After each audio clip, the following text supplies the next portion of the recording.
Assalamualaikum warahmatullahi wabarakatuh. Apa kabar semuanya? Semoga kalian sehat ya. Pada minggu yang lalu kita sudah membahas materi mengenai mengentry saldo utang dan piutang serta saldo persediaan. Untuk hari ini materi yang akan kita bahas adalah mengenai pencatatan transaksi pada perusahaan manufaktur. Sebelum kita memulai untuk mengentry transaksi, kalian harus memahami terlebih dahulu menu-menu yang ada di dalam Command Center. Modul apa saja yang akan kita pergunakan, kita pakai di dalam transaksi keuangannya. Yang pertama adalah modul banking. Modul banking yang pertama adalah spend money. Spend money ini untuk mencatat transaksi pengeluaran baik kas bank maupun kas kecil yang bukan dari pembayaran utang dagang. Contohnya adalah pembayaran beban. Yang kedua, receive money. Ini untuk mencatat transaksi penerimaan kas bank atau kas kecil yang bukan dari penerimaan piutang. Contohnya adalah penerimaan pendapatan lain-lain. Modul kedua adalah sales. Sales ini ada enter sales dan receive payment. Enter sales ini untuk mencatat transaksi penjualan kredit dan tunai serta untuk mencatat retur penjualan. Sedangkan untuk receive payment ini untuk mencatat transaksi khusus penerimaan piutang dagang. Modul yang ketiga adalah purchases. Ada dua, yaitu enter purchase dan pay bill. Enter purchase ini untuk mencatat transaksi pembelian baik secara kredit ataupun tunai, dan untuk mencatat juga retur pembelian. Sedangkan pay bill untuk mencatat transaksi pembayaran utang dagang. Yang keempat adalah modul account, yaitu record journal entry untuk mencatat khusus di transaksi yang tidak bisa dicatat di jurnal khusus. Nanti akan kita catat di jurnal umum dan untuk jurnal penyesuaian. Jadi kita tampung di record journal entry. Demikian modul yang akan kita pergunakan. Untuk dokumen yang akan kita kerjakan pada hari ini adalah kita batasi untuk 7 dokumen. 7 dokumen ini meliputi 6 transaksi. Yang pertama pembelian bahan baku dan bahan penolong, yang kedua pembayaran utang dagang, yang ketiga pencatatan biaya produksi, keempat penyelesaian produk jadi, kelima penjualan produk jadi, dan terakhir untuk retur penjualan. Langsung saja kita siapkan dokumen soalnya. Kita buka program MyYop-nya. Oke.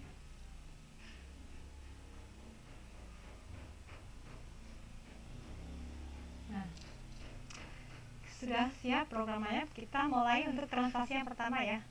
Dokumen pertama ini adalah untuk transaksi apa? Transaksi pembelian ya, karena faktur di dalam kop faktur itu yang membuat toko berkah, sedangkan toko CV Roti Jaya ini sebagai pembeli. Berarti faktur di dokumen 1 adalah untuk transaksi pembelian.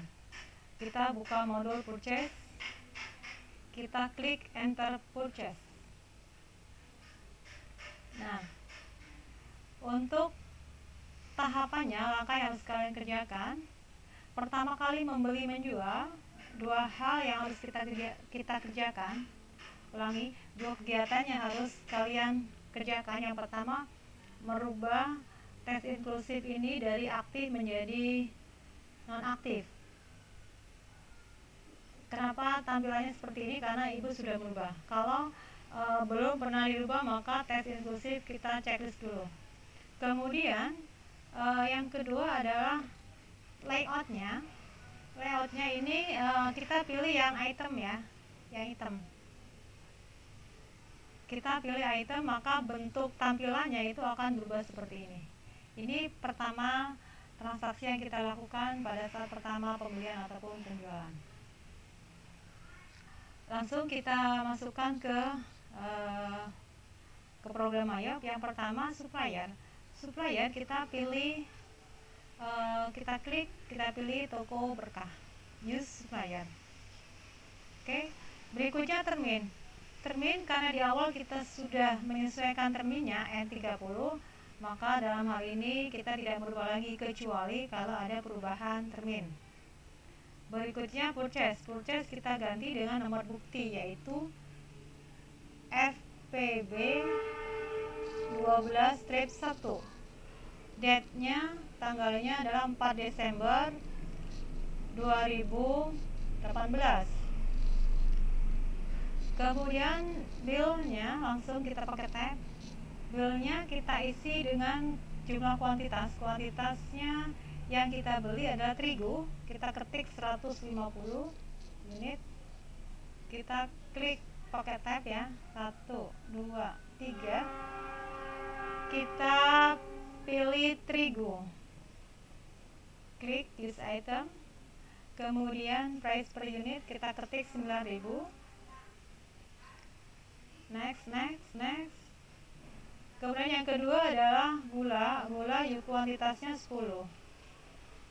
Kita pilih item numbernya gula. Kita pilih yang gula. Price per unitnya kita ketik 12.700 rupiah. 12.700 rupiah. Berikutnya yang ketiga adalah mentega. Kuantitasnya 20. Kita pilih mentega. Price-nya tolong diganti, yang di situ tertera 10.150 rupiah, kita ganti dengan 10.750 rupiah.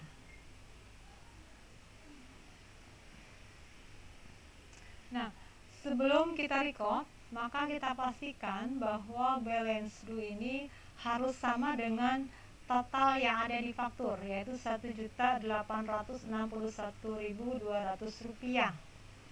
Kalau transaksinya kredit, maka pay today kita kosongkan. Inilah yang membedakan antara tunai dan kredit. Tetapi kalau transaksi pembeliannya itu tunai, maka pay today ini kita isi. Karena ini kredit berarti kita biarkan ya, balance due-nya muncul 1.861.200 rupiah. Kalau sudah betul, kita klik record.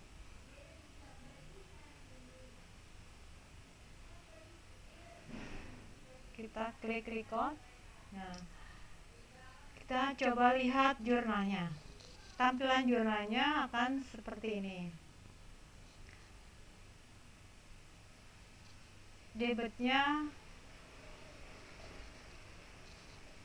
persediaan bahan baku ya di debit, PPN masukan di debit juga, kreditnya utang usaha, betul ya. Next, untuk dokumen kedua. Dokumen kedua ada transaksi nota kontan, berarti ini adalah transaksi tunai. Kita lihat kepada yang terhormatnya di situ kontan itu sebetulnya adalah CV Roti Jaya, sehingga dalam hal ini Roti Jaya ini sebagai pembeli, berarti dokumen 2 itu adalah transaksi pembelian tunai. Kita klik, kita pilih model purchase, kita pilih enter purchase. Supplier kita pilih toko berkah, use supplier. Terminnya karena tunai kita ganti dengan COD ya, cash on delivery. Oke.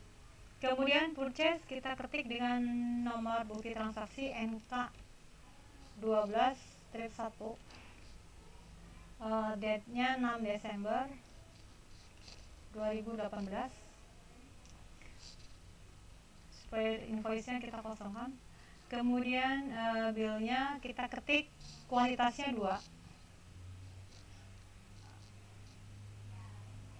terigu, bukan ya. Yang pertama biang roti. Nah, kita pilih biang roti. Price-nya kita ketik 25. Oh, sudah sesuai, tidak perlu kita ketik. Rp25.000. Berikutnya bahan pengawet 2 juga. Kita pilih bahan pengawet Rp20.000, sudah sesuai. Langsung kita tap. Nah, sebelum kita record, kita pastikan angkanya 99.000. Balance due-nya Rp99.000.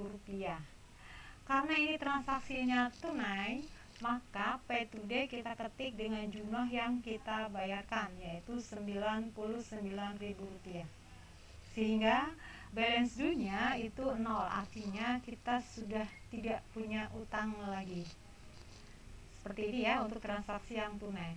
Kalau sudah betul, kita klik record.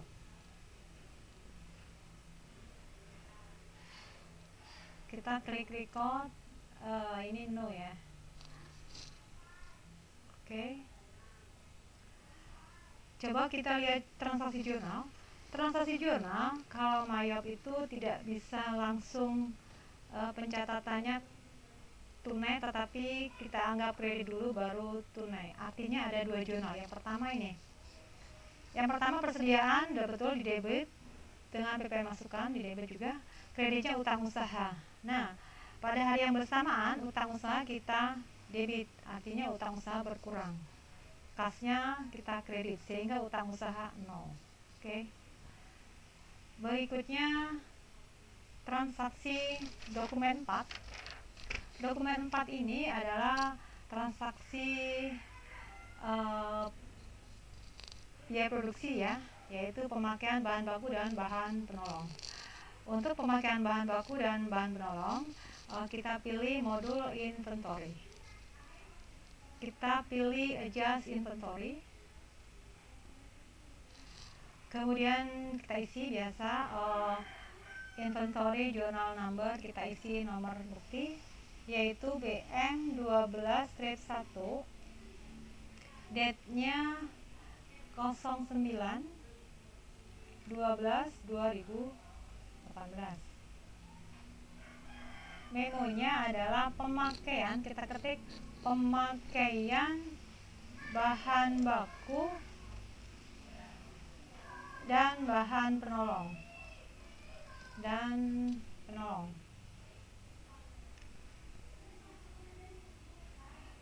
Karena ini pemakaian, maka bahan baku kuantitasnya nanti kita minus. Hati-hati. Perlu diingat bahwa pemakaian bahan baku maupun penolong pada pengisian jurnalnya kuantitas kita beri tanda minus. Kita pilih dulu yang pertama terigu, kita pilih terigu. Kuantitasnya minus 218. Price per unitnya kita ketik Rp8.960. Akunnya, nah karena bahan baku dipakai maka bentuknya sudah berubah. Bahan bakunya kita kredit, maka debit muncul persediaan barang dalam proses. Artinya persediaan ini adalah sudah kita proses.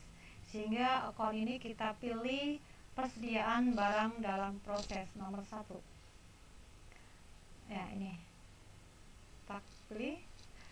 Next, berikutnya yang kedua adalah gula. Gula di kuantitasnya 17,5. Kita ketik min 17,5. Harganya Rp12.680.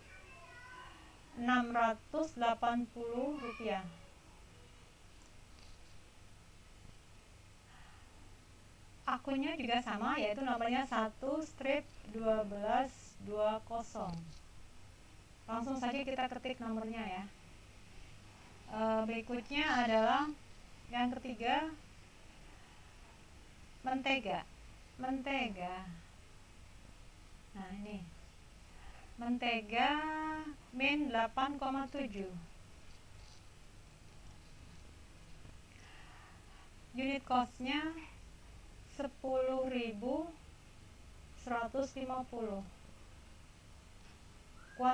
Akunnya sama 1/1220.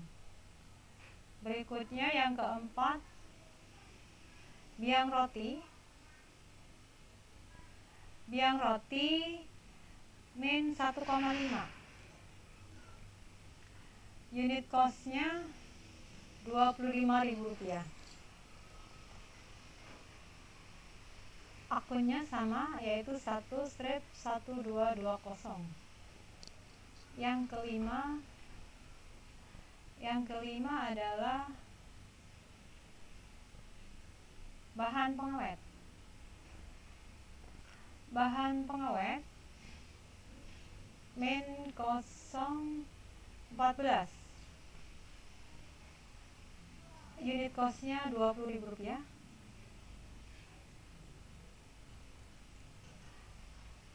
Akunnya sama, 1/1220. Yang terakhir,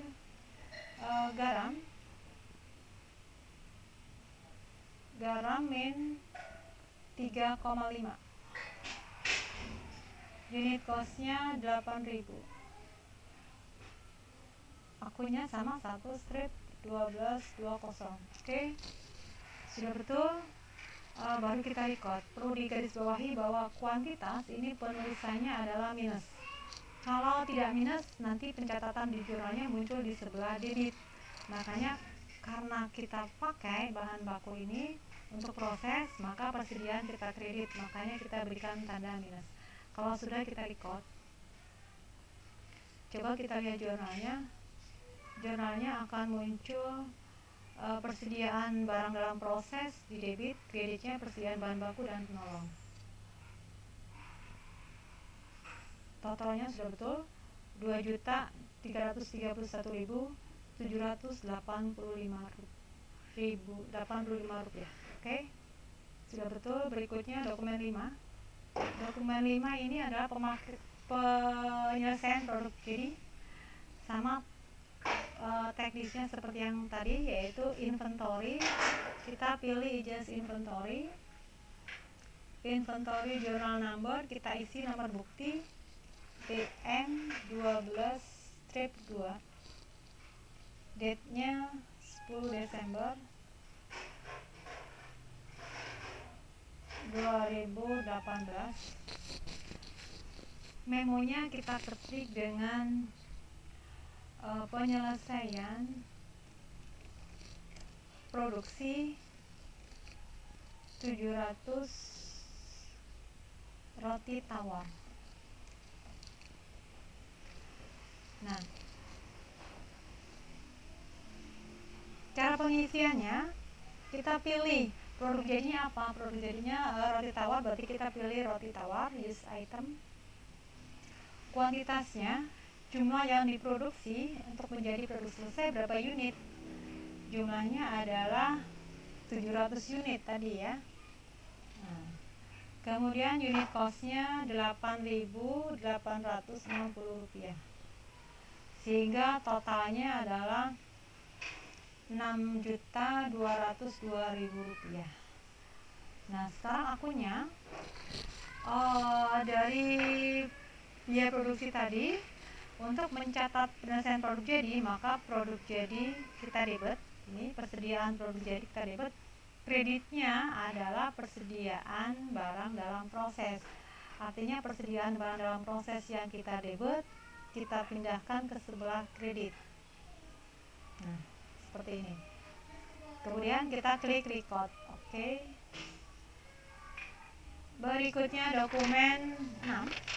Dokumen 6 ini tentang transaksi penjualan. Karena yang membuat faktur adalah CV Roti Jaya, berarti ini adalah transaksi penjualan. Berarti kita pilih modul sales, kita klik enter sales. Oke. Pertama kali menjual sama seperti pertama kali membeli. Ada 2 kegiatan ya, masih ingat ya. Yang pertama teks inklusif harus kita nonaktifkan, kita klik. Kemudian yang kedua layout, layout kita pilih yang item ya. Nih yang kedua, pilihnya yang hitam ya, bukan yang putih ya. Kalau sudah kita klik OK, nah akan berubah bentuknya seperti ini. Customer kita pilih toko harum. Nah yang kedua, oke. Terminnya karena kita sudah buat di awal berarti sudah sesuai ya, tidak perlu kita rubah kecuali kalau terminnya ini berubah. Kemudian invoice kita ketik dengan nomor fakturnya, yaitu FPJ 12-1, date-nya 10 Desember 2018. Oke. Berikutnya kita masuk ke kolom ship. Ship ini adalah kuantitas. Kuantitas yang kita jual berapa jumlahnya, kita ketik 300.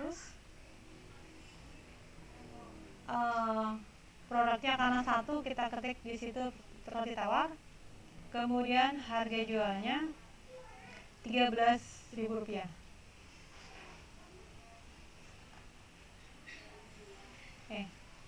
Rp13.000. Nah, teks ini otomatis sudah akan muncul PPN. Kenapa? Karena di awal kita sudah merubahnya, yaitu di teks kode WENSO dan WENBOX ini sudah kita ubah menjadi PPN, sehingga setiap transaksi pembelian maupun penjualan akan muncul dengan sendirinya PPN. Sebelum kita klik record, maka kita pastikan jumlah balance due-nya itu sesuai dengan total yang ada di faktur. Sudah sesuai ya, 4.290. Karena ini kredit, maka pay today kita kosongkan. Artinya kita punya tagihan. Kalau sudah dirasa betul, baru kita record. Oke, record.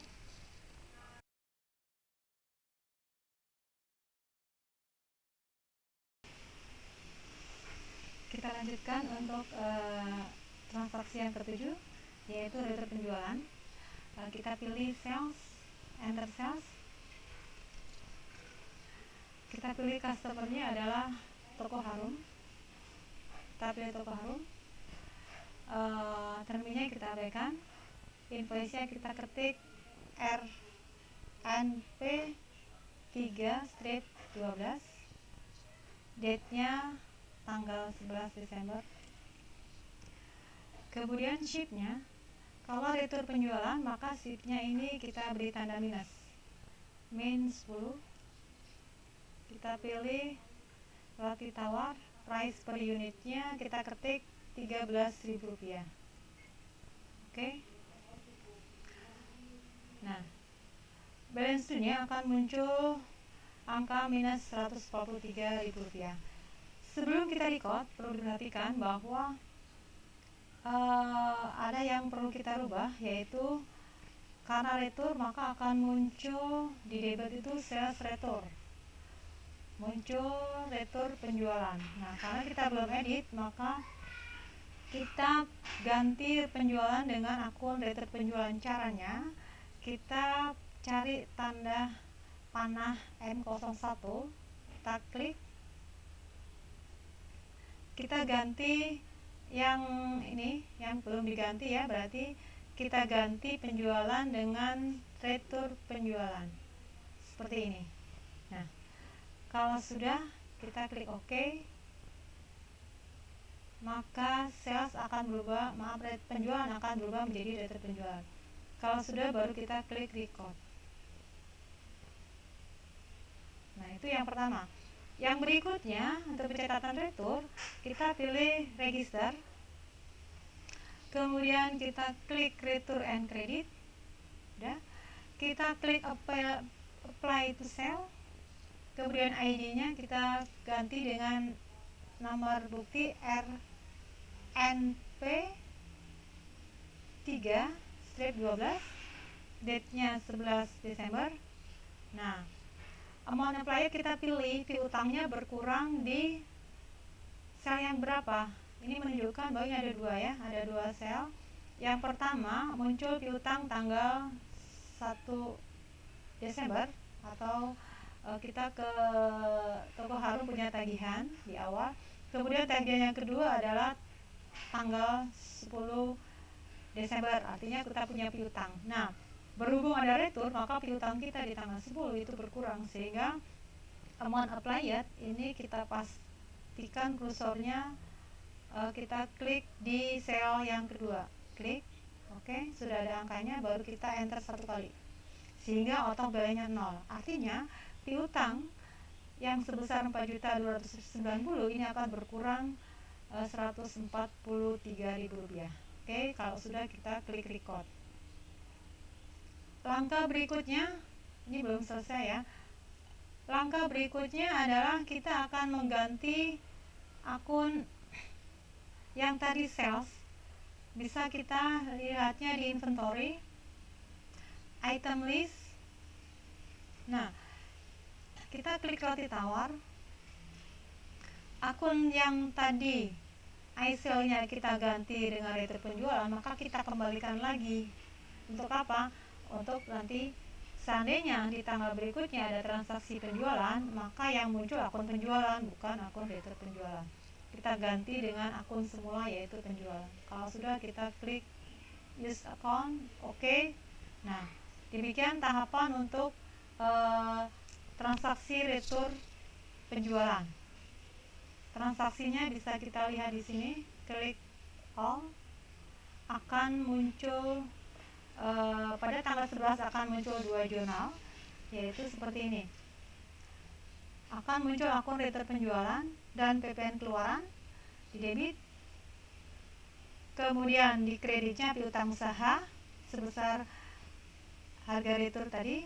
Kemudian yang kedua menghitung cost of goods sold, yaitu persediaan produk jadi di debit, kreditnya cost of goods sold di kredit. Satu lagi untuk mencatat buku besar pembantu piutang. Jadi harus diregister, karena kalau tidak diregister maka buku besar pembantu piutang tidak akan berkurang. Demikian bukti dokumen yang kita kerjakan sampai dengan dokumen 7. Untuk berikutnya kita kerjakan di minggu depan. Demikian penyampaian dari Ibu. Selamat mengerjakan, selamat beraktivitas, semoga tetap sehat, semangat. Wassalamualaikum warahmatullahi wabarakatuh.